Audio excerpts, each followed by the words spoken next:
The University of New Hampshire has a student population of over 15,000. The surrounding community of Durham has a population of roughly 10,000. With thousands of mouths to feed and 3 accessible dining halls, the University of New Hampshire has responsibly and efficiently served food for years.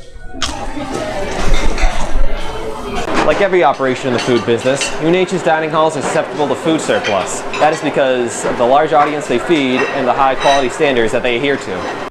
Depending on the amount of visitors, this is either empty or full of edible food. It is really just up to chance on how much is left over at the end of the day. Currently, it is considered unusable as soon as it hits the cart before it is even discarded. That is because there are very strict health and safety rules that need to be followed that UNH currently follows well. However, we think something can be done with this food. So, what we propose is a solution of decreasing waste and repurposing food. The leftover food can be salvaged if it is put in a container right away, and blast frozen right away. And of course, health and safety laws come first, but they're not difficult to follow. Now that we have edible and healthy food, where does it go? We believe this food should go to the less fortunate people who may struggle with food insecurity. This process can be complex though, which is why we propose partnering with our good friends at Gather. Here we are at Gather, Portsmouth, New Hampshire, 20 minutes away from UNH. They distribute and prepare food for the local food insecure population.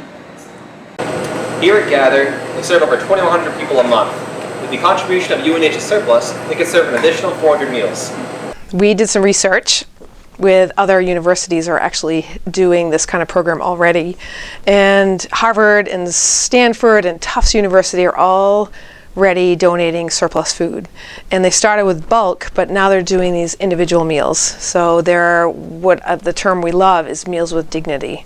So you're taking a protein, a starch, and a vegetable, and you're putting it in these individual meals that are already cooked. All they need to be do is heat it up, and I think we can also do that here at University of New Hampshire.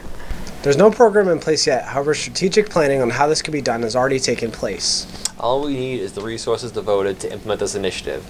The UNH executives, the dining hall staff, and Gather. Together we can reduce food waste at UNH and tackle food insecurity.